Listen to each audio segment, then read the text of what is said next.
आज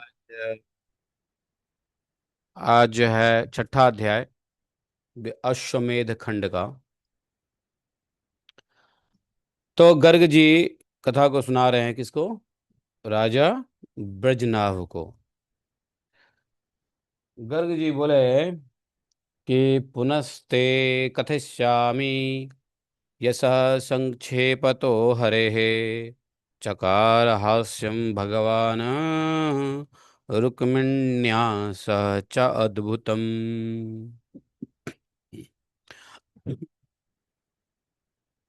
अनिरुद्ध विवाहे च अवधीत भ्राता तु रुक्मणम् उषा स्वप्न कथा चित्रलेखया हरणम हरे। वही कथा आ रही है जो चित्रलेखा ने चित्र बना करके उस पुरुष का दर्शन कराया जो उसके स्वप्न में आते थे। तो गर्ग जी कहते हैं कि राजन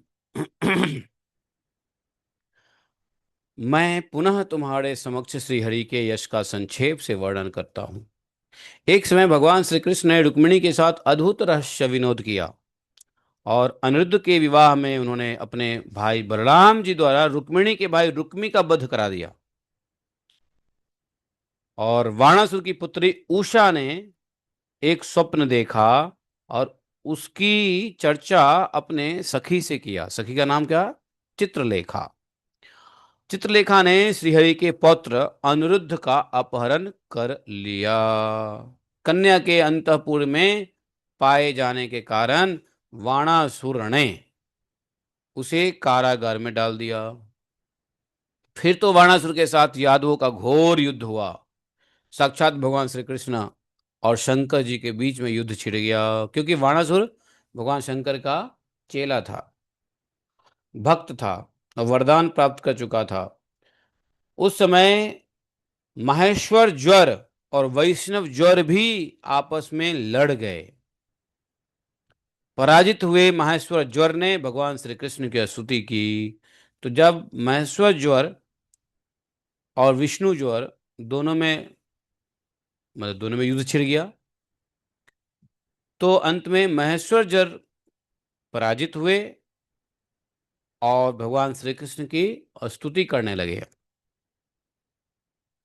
भगवान श्री कृष्ण के द्वारा जब वाणासुर की भुजाओं का छेदन होने लगा, तब उस असुर की जीवन रक्षा के लिए रुद्रदेव ने स्तवन किया, क्योंकि रुद्रदेव ने उनको आशीर्वाद दिया था। भगवान कृष्ण की इतनी प्रार्थनाएं रुद्रदेव करने लगे शंकर जी कि छोड़ दीजिए, छोड़ दीजिए, ये मेरा शिष्य है, मैंने इसको वरदान दिया है, ये वो फलाना ढिमकाना। तो अंत में जाकर के भगवान ने छोड़ दिया और अनिरुद्ध मान गए। फिर वाणासुर मान गया और वानासुर की बेटी थी, उसका नाम था उषा। उषा से अनिरुद्ध जी का विवाह करवा दिया। यादव बालकों के समक्ष भगवान ने राजा नृग की कथा कही। वही नृग की कथा कि यादव बाल को अपने ही बच्चों को समझाने के लिए राजा नृग की कथा हुई वहां पर, और नृग का उद्धार भी किया भगवान ने। नृग की कथा से सभी यादव बालकों को यह सचेत किया कि देख लो, गलती से ब्राह्मण का धन दान दिया इस राजा ने। मतलब एक तरीके से ब्राह्मण का धन का अपहरण किया, चोरी किया, जबकि गलती से हुई।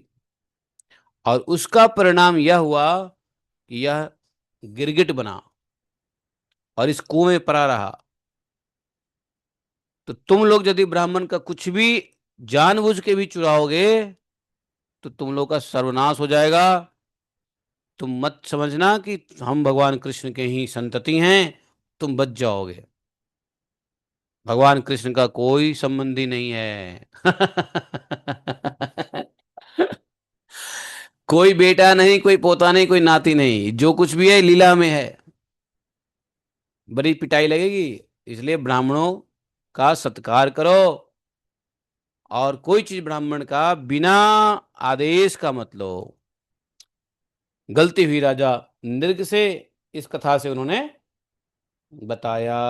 शिक्षा दिया अपने यादव बालकों को। और बलराम जी ने बलराम जी इतने में काफी दिन हो गया था, भगवान से कहा कि कृष्ण, बहुत दिन हो गया है ब्रज में गए हुए, मुझे ब्रज की याद आ रही है, चलो ब्रज में कुछ दिन बिताते हैं। भगवान ने कहा, दाऊ भैया, यदि आपको ब्रज की ज्यादा ही याद आ रही हो तो आप चले जाओ, मुझे तो अन्य कार्य करने हैं। बलदेव भैया बोले, अच्छा तो तू नहीं जाएगा? नहीं नहीं, अभी तो देखो बहुत जिम्मेदारियां हैं। ठीक है, तू यहीं रह, मैं चलता हूँ। बलदेव जी चल दिए वहां से, आए ब्रज में। वो महीना था गर्मी की, चैत्र बैसाख का महीने में आए थे, क्योंकि चैत्र महीना की पूर्णिमा को ही बलराम जी ने वो किया था, क्या बोलते हैं उसको, रास किया था। चैत्र पूर्णिमा कहाँ पर किया था? हेचा दाऊ जी, जो 84 कोस में आता है ना, हेचा दाऊ जी, जहाँ से बलराम जी ने कालिंदी का आकर्षण किया था, नदी को ही, जमुना नदी को ही खींच लिया था अपने हल के नोक से। तो वो जगह आज भी है, हेचा हेचा दाऊ जी, वहां पे रास लीला हुई थी, वो चैत्र पूर्णिमा को हुई थी। और इधर गोपियों ने जब देखा कि काफी दिन के बाद बलराम जी आए हैं, काफी विलाप उलाप करने लगी गोपियों ने उनका स्तवन किया, स्तुति किया, प्रार्थना किया, पूजा किया। बलराम जी ने वृंदावन विहार के लिए यमुना जी के धारा को, हाँ लिखा हुआ देखो, आगे लिखा हुआ ना, वृंदावन विहार के लिए यमुना जी की धारा को हल के अग्रभाग से, नोक से खींच लिया। भगवान श्री कृष्ण के द्वारा काशीराज और पौंड्रक का भी वध किया गया, वही पौंड्रक जो दूसरा कृष्ण बनता था। काशीराज के पुत्रों ने पुनश्चरण करके कृत्या उत्पन्न की, जिसने द्वारका पर आक्रमण किया। फिर सुदर्शन चक्र ने कृत्या को जलाकर काशीपुरी को भी जला दिया। रैवतक पर्वत बलराम ने द्विविद नामक बानर का वध किया, और दुर्योधन आदि ने सब सांब को हस्तिनापुर के बंधन नागाड़ में बंद कर दिया। तब वहां बलराम जी का बड़ा पराक्रम प्रकट हुआ है। और उग्रसेन के राजसूय यज्ञ प्रसंग से श्री हरि ने शकुनी का वध किया प्रसंग में। और देवर्षि नारद ने द्वारका में भगवान श्री कृष्ण की गृहस्थ जनित गृहस्थ जन उचित लीलाओं का दर्शन किया। नारद जी आए द्वारका में, किस प्रकार से भगवान रहते हैं, भगवान गृहस्थी में हैं। भगवान की दिनचर्या देखा नारद जी ने। बंदी राजाओं को भेजे गए दूत के मुख से श्रीहरि की स्तुति हुआ है। भगवान का यादव और उद्धव के साथ इंद्रप्रस्थ गए हैं। गिरि ब्रज में भीमसेन के द्वारा जरासंध का वध हुआ है। गिरि ब्रज जो बिहार में है ना, गिरिराज कहते हैं, गिरिराज जी कहते हैं, गिरि ब्रज है वो। और वहां पर जो है जरासंध का वध किया है। जरासंध पुत्र सहदेव को राज्य का अभिषेक किया, क्योंकि सहदेव भगवान का भक्त था। जरासंध का ही पुत्र था लेकिन भगवान का भक्त था, हिरण्यकशिपु जैसे। प्रहलाद महाराज भगवान के भक्त थे वैसे ही। और जितने भी बंधक बनाए थे राजा को, कंस उस सबको छुड़वाया। यही सहदेव है, सुनो, यही सहदेव है। जब भगवान कृष्ण, जब राजसूय होने वाला था और उससे पहले अग्र पूजा होनी थी, तो सबने विचार किया कि अग्र पूजा किसकी हो। तो यह सहदेव एक ऐसा भगवान का भक्त था जो सीधा खड़ा हो गया, कहा कि इस सभा में अग्र पूजा के अधिकारी भगवान कृष्ण के अलावा और कोई नहीं हो सकता। सहदेव जो कंस का बेटा था, और कंस जो शिशुपाल का मित्र था, मित्र के बेटे को मुंह से इस प्रकार से जब सुना, तो वो तो सहदेव को भी बोला, ए सहदेव, तू सठिया गया है क्या? क्या बातें करता है? ये कृष्ण अग्र पूजा के, क्योंकि सहदेव ने जो कहा वही बात सबने समर्थन किया। भीष्म पितामह ने कहा मैं सहदेव की वाणी से, मैं सहदेव की विचार से सहमत हूं। कृपाचार्य ने कहा हाँ हाँ सहदेव सही कह रहे हैं। व्यास देव जी बैठे हैं, वो भी कहा हाँ सहदेव सही कह रहे हैं। ये रहा नहीं गया शिशुपाल से। एक तो सहदेव जो मेरा मित्र मित्र का बेटा है, और ऊपर से इसकी बातों को बड़े बड़े ऋषि मुनि समर्थित कर रहे हैं। जल के भुन गया। तो अग्र पूजा भगवान की हुई, शिशुपाल का भगवान ने वध किया, ये सब कहानी जानते ही हो। दुर्योधन के अभिमान का भी खंडन किया भगवान ने। कैसे? दुर्योधन के अभिमान का खंडन कैसे किया?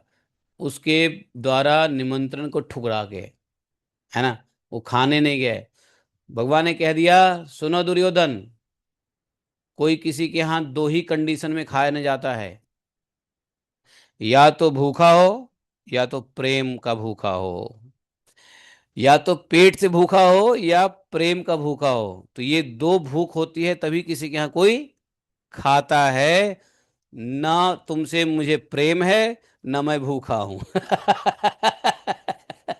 भगवान ने कहा इसलिए तुम्हारे यहाँ तो कदापि नहीं जाऊंगा। और भगवान कहाँ चले गए? बिन बुलाए मेहमान विदुर जी के यहाँ। विदुरानी जी ने बड़ा स्वागत किया। केले छील छील के केला फेंक रही थी, और केला की छिलका भगवान को दे रही थी खाने के लिए। तो ये सब कहानी हुआ। दुर्योधन का अभिमान घमंड खंडन किया। देखो एक बात बहुत अच्छी लगी मुझे यहाँ पे गर्ग संहिता में, कि ये इतना स्पीडली, इतना बढ़िया बढ़िया, मतलब ये बात लिखी नहीं है जो मैंने बताया, ये लिखी नहीं है, लेकिन ये सब पढ़ते ही बुलेट पॉइंट्स दिया उन्होंने। अब बुलेट पॉइंट्स पढ़ते ही वो सारी चीजें याद होती है। बुलेट पॉइंट्स पढ़ते ही सभी चीजें याद हो जाती है। तो ये वास्तव में गर्ग संहिता का जो ये चैप्टर है ना, भगवान की लीला, इसको कोई आदमी पढ़े ना, तो भगवान की सारी लीलाएं ऐसे दिमाग हाँ, लेकिन पहले से सुना हुआ होना चाहिए। संक्षेप में वही व्यक्ति समझ सकता है जो विस्तार से समझा हो। नहीं, जो डिटेल में नहीं पढ़ा रहेगा वो शॉर्टकट में क्या समझेगा? नहीं। तो इसलिए यदि भगवान की दशम स्कंधीय लीला आप लोगों ने सुना है, ठीक से कई बार सुना है, अगर याद है हृदय में एक एक लीला, तो गर्ग संहिता से इस चैप्टर को उठाओ और पढ़ना शुरू करो, और आपकी सारी लीलाएं हृदय में ठक ठक विद इन ए सेकेंड आते जाएंगे। तो राजसूये हरे पूजा शिशुबध तथा दुर्योधन अभिमानस्य, दुर्योधन अभिमानस्य भंग भंग प्रदुम्न सल्वयो। तो भगवान ने क्या किया? दुर्योधन का अभिमान खंडन किया। प्रद्युम्न और साल्व का 27 दिनों तक युद्ध चला।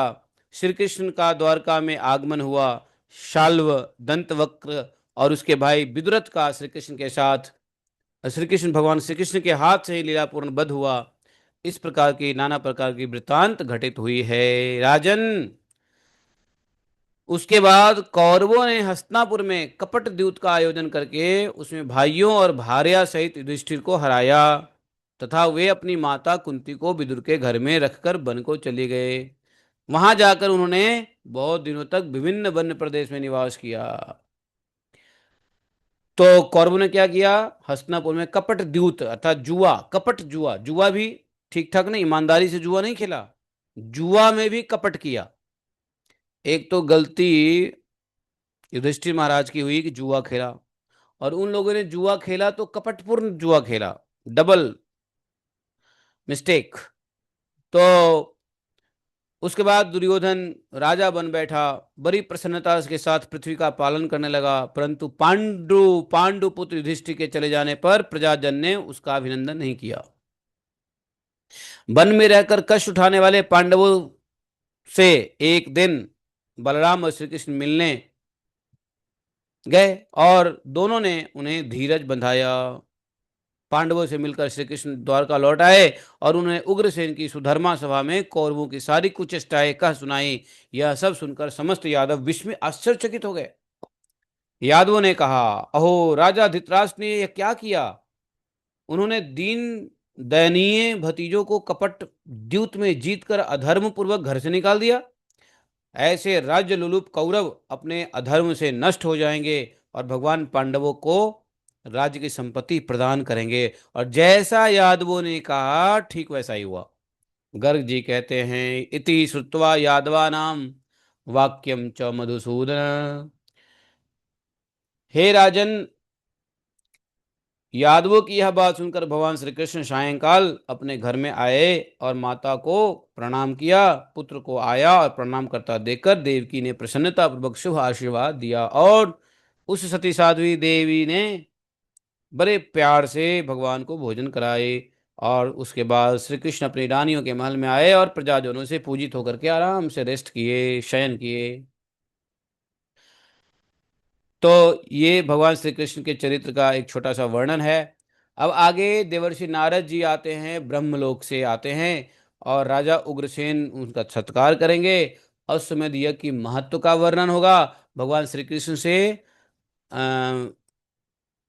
अ, ये क्या नाम उसका, उग्रसेन जी आ- आदेश, अनुशंसा, रिकमेंडेशन पूछेंगे कि हमको करना चाहिए कि नहीं करना चाहिए। तो नारद जी से अश्वमेध यज्ञ का पूरा विधि विधान का वर्णन प्राप्त होगा। ये पूरा विधि विधान का वर्णन हम लोग कल पढ़ेंगे। आज के लिए इतना काफी है, समय हो गया है और भूख भी लगी है। Hare Krishna, thank you very much, जय श्री राधे। तो यही रुक जाते हैं। ओम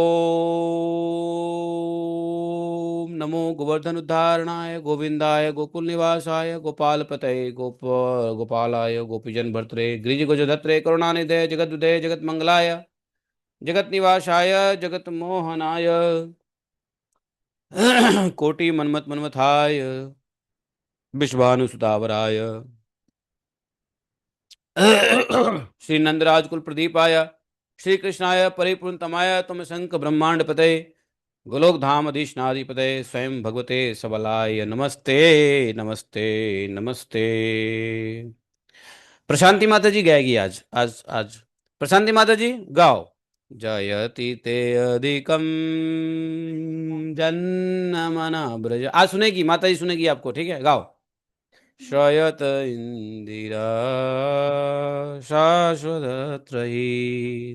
ये आपकी डुप्लीकेट है, गाओ।